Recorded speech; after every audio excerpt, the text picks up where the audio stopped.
অপকর্ম নিজেরা করতেছেন, এটা সবাই করছেন আরেকজনের নামে। কারণ আপনাদের কাছে আছে টাকা, আপনাদের হাতে আছে প্রশাসন। এখনো আওয়ামী লীগের প্রচারকরা মাঠে ঘাটে ঘুরে বেড়াচ্ছেন। আপনারা তাদের সাথে আঘাত করে আপনারা 5ই আগস্টের আগে কি ছিলেন, 5ই আগস্টের পরে কি হয়েছেন, আপনাদের খতিয়ান যদি আপনারা নিজেরাই দেখেন, CSRS BRS যদি আপনারা দেখেন, শেরপুরবাসী আপনারা কিন্তু প্রত্যেকেই পেয়ে যাবেন। আমরা আপনাদের টাকা নিয়ে ভোট আসি নাই,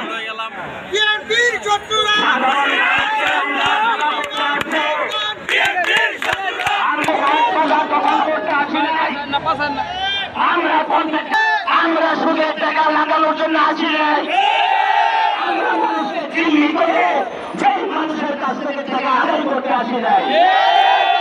আমার নেতা জনাব তারেক রহমান জনগণের সেবক, তার আদর্শের রাজনীতি আমরা করি, আমরা আপনাদের সেবক। একটা সাধারণ কর্মী আমার কাছে জবাব চাইলে আমি জবাব দিতে বাধ্য।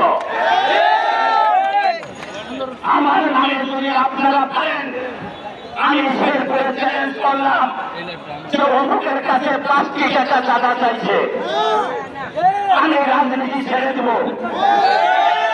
যদি একটা লোক প্রমাণ দেখাতে পারেন। আমি কোন কন্ট্রাক্টরে কোন অফিসে যায় হামলা করছি, কোন জায়গাতে গিয়ে টেন্ডারবাজি করছি, নেগোসিয়েট করছি, থানায় গেছে, এসপি অফিসে গেছে, প্রমাণ দেখাইতে পারেন, আমি রাজনীতি ছেড়ে দেব। আমার নামে বদনাম রটাইতেছেন,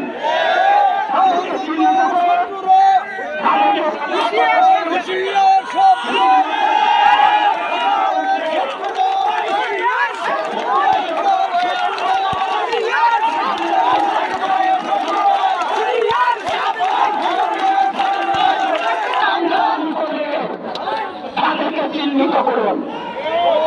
আমি যারা বিএনপি সুযোগ্য আহ্বায়ক এবং সভা সদস্য সচিবকে অনুরোধ করব, আপনারা লেখুন তাদের বিরুদ্ধে। আমি যদি অন্যায় করি আমার বিরুদ্ধেও আপনারা লেখুন। ইতিমধ্যে আপনারা জানেন 4,500-এর অধিক বড় বড় নেতারা বহিষ্কার হয়েছেন।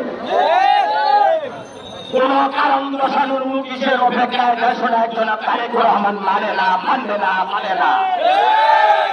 দয়া করে তারেক রহমানের নাম বিক্রি করে কেউ চললেন না, চলতে দেওয়া হবে না। তারেক রহমান রাজ পরিবারের একটা সন্তান, বাবা ছিল সেনাবাহিনীর প্রধান, রাষ্ট্রপতি, মা ছিল 3বারের প্রধানমন্ত্রী। কিভাবে রাষ্ট্র চালাইতে হয়, কিভাবে দল চালাইতে হয়, বিগত 17 বছর আপনারা দেখছেন। তারেক রহমানকে ছেড়ে একটা লোককে অন্য কোন দলে গেছে, এত অত্যাচার নির্যাতন জুলুম করতে গেছে।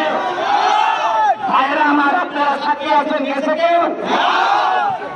5 তারিখের পরে কেন আপনারা আওয়ামী লীগের সাথে আঘাত করে তাদের কন্ট্রাক্ট চালিয়ে তাদের টাকা আত্মসাৎ করে এই দলকে বদনামের ভাগিদার বানাচ্ছেন? একজন তারেক রহমানকে কেন কলঙ্কিত করছেন?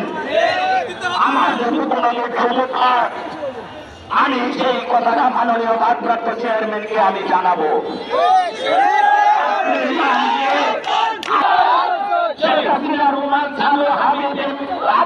বিচার চাই, আমরা চাই কিনা?